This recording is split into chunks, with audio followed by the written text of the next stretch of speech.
¿Somos todos hijos de Dios? La pregunta surge porque con frecuencia escuchamos personas asegurar que lo son. Les escuchamos decir, todos somos hijos de Dios. Por tanto, todos somos hermanos. Pero ¿realmente somos todos hijos de Dios? Y quiero dar una respuesta bíblica, así que por favor, concédeme un momento de tu tiempo. El Señor Jesucristo dice en el Evangelio de Juan, en el capítulo 3, versículo 16, un pasaje que muchos conocen, por cierto.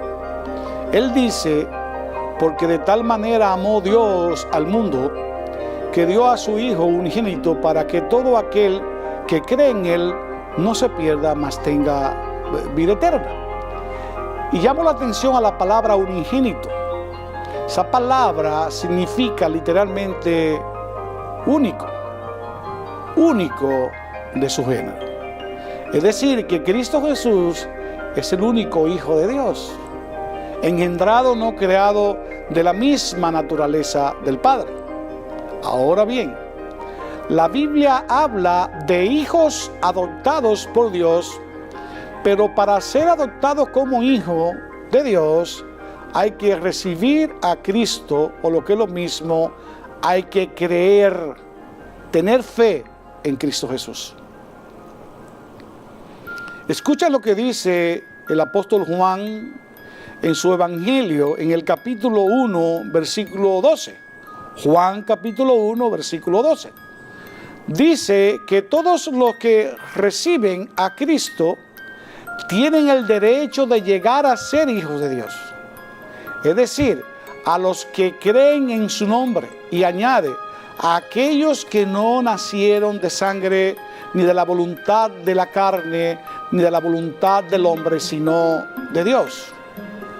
Aquellos que reciben, que creen en Cristo, que han nacido de nuevo de Dios, aquellos que tienen una nueva vida en Cristo, esos son hijos adoptados por Dios.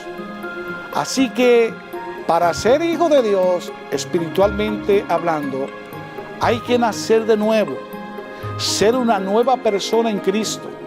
Y esto implica recibir al Señor Jesucristo como Señor personal, como único y suficiente Salvador. En otras palabras, para ser adoptado como hijo de Dios, debe ser por medio de Cristo, por medio de la fe en Cristo. Dice el apóstol Pablo en Gálatas capítulo 4, versículo 4 y siguientes, que Dios envió a su Hijo Jesucristo para que por medio de Él se recibiera la adopción de hijo. Y es por esa razón que todo aquel que recibe a Cristo, que tiene fe en Cristo, viene a ser hijo de Dios, hijo adoptado de Dios. Es decir, que no todos somos hijos de Dios, porque para ser hijo de Dios, repito, hay que recibir a Cristo como Señor y Salvador. Tener fe en Cristo te hace hijo adoptado de Dios. Y debo señalar que resulta muy peligroso tanto el creerse hijo de Dios como convencer a otro de que lo es sin serlo, si no ha recibido a Cristo como Señor y Salvador. ¿Y por qué es peligroso? Dice el apóstol Pablo en Romanos capítulo 8, versículo 17, que aquel que es hijo de Dios se convierte automáticamente en heredero de Dios y coheredero con Cristo. Esto tiene su implicación. ¿Cuál? Bueno, que todo aquel que es heredero de Dios y coheredero con Cristo no vendrá nunca a condenación, porque precisamente eso es lo que tiene como herencia: salvación y vida eterna reservada en los cielos, tal como dice el apóstol Pedro en su primera carta en el capítulo 1 a partir del versículo 3.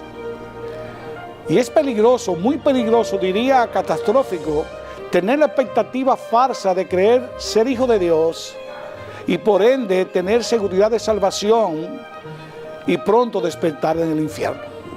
Eso debería ser muy catastrófico. De ahí la importancia de estar consciente de que no todos somos hijos de Dios. Somos personas creadas a imagen de Dios y ya muchos hijos adoptados de Dios por medio de la fe en Cristo. Dios bendiga su palabra.